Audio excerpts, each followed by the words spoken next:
Let's kick off with the foundation of model evaluation, the confusion matrix for binary classification. Imagine a simple 2x2 grid where actual outcomes are compared against predicted outcomes. The four cells represent true positives, false negatives, and true negatives. For instance, in a medical test, a true positive means a sick patient is correctly diagnosed, while a false positive means a healthy patient is wrongly flagged as sick.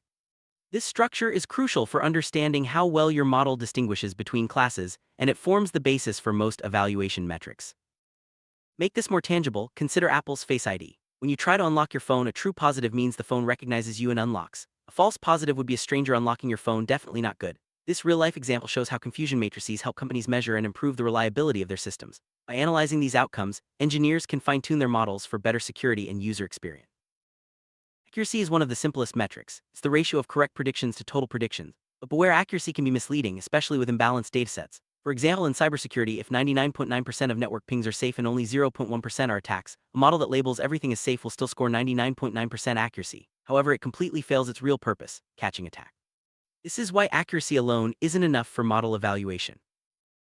Let's dig deeper into why accuracy can be unreliable. Imagine a firewall system where nearly all traffic is safe. If the model predicts safe every time, it looks perfect on paper but fails to block any real threats. This highlights the importance of choosing the right metric for your data. In cases with class imbalance, you need more nuanced metrics to truly understand your model's effectiveness. Precision and recall are two core metrics that go beyond accuracy. Precision asks, out of all the positive predictions, how many were actually correct? Recall asks, out of all actual positives, how many did the model find? For example, in Google search, precision measures how many top results are truly relevant, while recall measures how many relevant sites were found overall. These metrics help you understand both the quality and coverage of your model's prediction. Why do we need both precision and recall? Because they focus on different aspects of performance. High precision means few false positives, while high recall means few false negatives. Depending on your application, you might prioritize one over the other. For example, in search engines, you want both high precision and recall to ensure users find what they need without sifting through irrelevant results. Fraud detection, recall is king. You want your model to catch as many fraudulent transactions as possible, even if it means flagging a few legitimate ones by mistake. For example, Visa's system prioritizes recall to minimize financial losses. If a clean transaction is flagged, a simple verification step can resolve it. Missing a fraudulent transaction, however, could be far more costly. For push notification models like those recommending restaurant discounts, precision is more important. Users dislike irrelevant notifications. The model should only send a notification if it's highly confident the user will engage. For instance, Uber Eats optimizes for precision to avoid annoying users with irrelevant offers, ensuring notifications are timely and relevant. F1 score combines precision and recall into a single metric using the harmonic mean.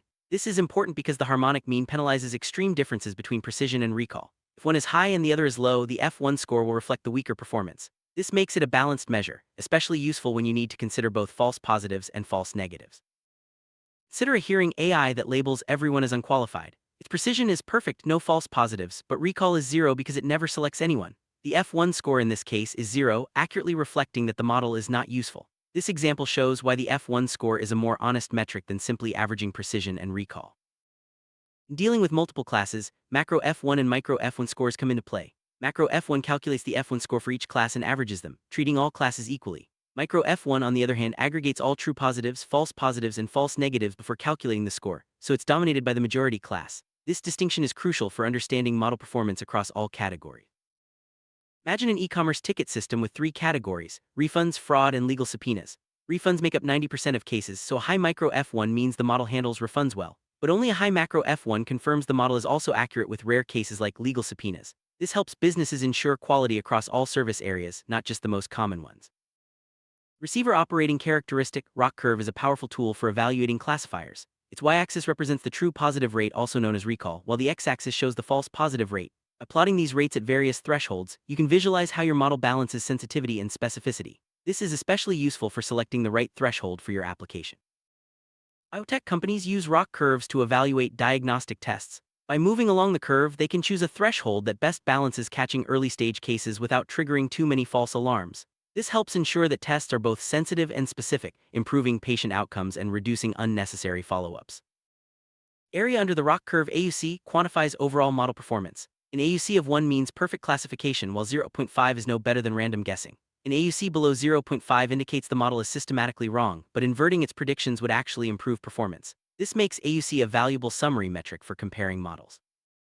Take a loan risk model as an example. An AUC of 1 means the model perfectly separates reliable borrowers from risky ones. An AUC of 0.5 is like flipping a coin, completely unreliable. If the AUC is 0.4, the model is actually misclassifying more often than not, and simply revering its predictions would yield better results. This insight helps banks choose and refine their risk model. For highly imbalanced datasets, the precision recall PR curve is more informative than the ROC curve. The PR curve focuses solely on the positive class, making it easier to see how well the model identifies rare events. This is crucial in fields like ad-click prediction, where only a tiny fraction of users actually click ads. In online advertising, only about 1 in 10,000 users clicks an ad. The ROC curve can look perfect due to the overwhelming number of true negatives, but the PR curve reveals if the model is generating too many false positives. This helps marketers optimize campaigns and budgets for real engagement. K-fold cross-validation is a robust way to evaluate models. The dataset is split into K equal parts or folds. The model trains K times, each time using a different fold as the validation set and the rest for training. The final score is the average across all runs, ensuring every data point is tested. This method helps prevent overfitting and provides a more reliable estimate of model performance.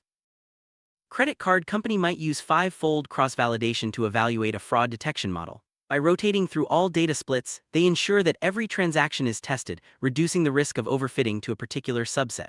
This approach leads to more robust and trustworthy models for real-world deployment. Stratified K-fold cross-validation improves on standard K-fold by ensuring each fold has the same class distribution as the overall dataset. This is especially important for rare classes, preventing any fold from missing minority examples. It's a best practice for classification tasks, especially with imbalanced data. Suppose you're building a model for a rare medical condition that affects only 1% of patients. Standard random splits might create a validation set with 0 positive cases, making evaluation impossible. Stratified K-fold guarantees that each fold contains the correct proportion of positive cases, ensuring reliable and fair evaluation. In presenting model evaluation to business leaders, focus on metrics that matter: improvement over baseline, performance across key categories, and the financial impact of errors. For example, an airline pricing model report might highlight increased revenue per seat and reduced unsold inventory, translating technical results into business value. Imagine an airline's model evaluation report. It doesn't just show accuracy, it quantifies how much more revenue is generated per seat and how much unsold inventory is reduced compared to the old system. This approach makes it easier for leadership to understand and act on the results. Log loss is a demanding metric that evaluates the accuracy of predicted probabilities, not just hard classifications. It penalizes confident but wrong predictions much more severely than less confident ones. This makes it a tough but fair measure for models that output probabilities. Consider an e-commerce model that predicts a 99.9% chance a user will complete checkout, but the user abandons their cart. The log loss penalty is severe because the model was highly confident and wrong. This encourages models to be well-calibrated and honest about their uncertainty. Regression tasks, mean absolute error (MAE) and root mean squared error (RMSE) are common metrics. MAE averages the absolute differences between predictions and actual values, treating all errors equally. RMSE squares the errors before averaging, so it penalizes larger mistakes more harshly. Choosing between them depends on whether you want to focus on overall accuracy or penalize big errors. In supply chain forecasting, a large inventory error can cause major stockouts. Using RMSE as your evaluation metric ensures that big mistakes are penalized more, encouraging models to avoid costly errors. MAE, on the other hand, is better for situations where all errors matter equally regardless of size. The R-squared R2 metric tells you how much of the variance in your target variable is explained by your model's features. It ranges from -infinity to 1, with higher values indicating better fit. This helps you understand how much of the outcome your model can actually predict. Suppose a real estate pricing model has an R2 of 0.85. This means 85% of the variation in home prices is explained by factors like location and size. The remaining 15% is due to unmeasured influences. This gives both data scientists and business leaders a clear sense of the model's explanatory power. Adjusted R2 improves on standard R2 by penalizing the addition of irrelevant features. While R2 always increases or stays the same when you add more features, adjusted R2 only increases if the new feature actually improves the model. This helps prevent overfitting and encourages simpler, more meaningful models. Imagine an ad conversion model that adds a random feature like the day a user last ate pizza. Standard R2 might go up slightly, but adjusted R2 will drop, signaling that the new feature doesn't add real value. This makes adjusted R2 a better guide for feature selection. When your test labels are noisy or partially corrupted, you can't trust standard evaluation. Instead, you need a smaller, high-confidence golden dataset that's been carefully audited by domain experts. This becomes your benchmark for reliable model evaluation, ensuring your results are trustworthy.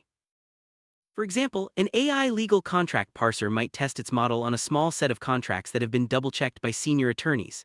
This golden set provides a reliable benchmark, far more trustworthy than a large, noisy dataset with potential errors. Cumulative gains and lift charts show how much better your model is compared to random guessing. They plot the percentage of positive cases captured by targeting the highest scoring segments of your population. This is especially useful in marketing and fundraising where resources are limited. Charity might use a lift chart to show that by targeting just the top 20% of donors ranked by the model, they can capture 80% of total donations. This allows them to save on marketing costs while maximizing impact, demonstrating the real-world value of model-driven strategies. Adjusting your model's classification threshold directly impacts precision and recall. Raising the threshold makes the model more conservative, increasing precision but lowering recall. Lowering the threshold does the opposite, increasing recall but risking more false positives. Finding the right balance is key for your application. For example, a bank might raise its loan approval threshold during an economic downturn. This ensures that only the most creditworthy applicants are approved, increasing precision. However, it also means some good applicants are turned away, lowering recall. This trade-off is a strategic decision based on business needs. In summary, model evaluation is about more than just accuracy. By understanding and applying the right metrics like precision, recall, F1 score, and AUC, you can get a true picture of your model's strengths and weaknesses. Each metric tells a different story, and the best choice depends on your specific goals and data.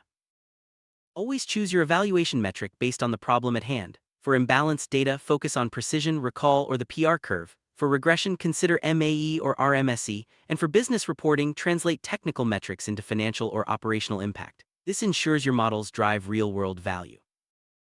Ultimately, the goal of model evaluation is to ensure your machine learning solutions deliver real-world impact. By carefully selecting metrics and interpreting results in context, you can build models that not only perform well in tests but also solve meaningful problems for users and businesses. Model evaluation isn't a one-time task. As data and business needs evolve, so should your metrics and evaluation strategies. Regularly revisit your evaluation process to ensure your models stay relevant, accurate, and valuable over time.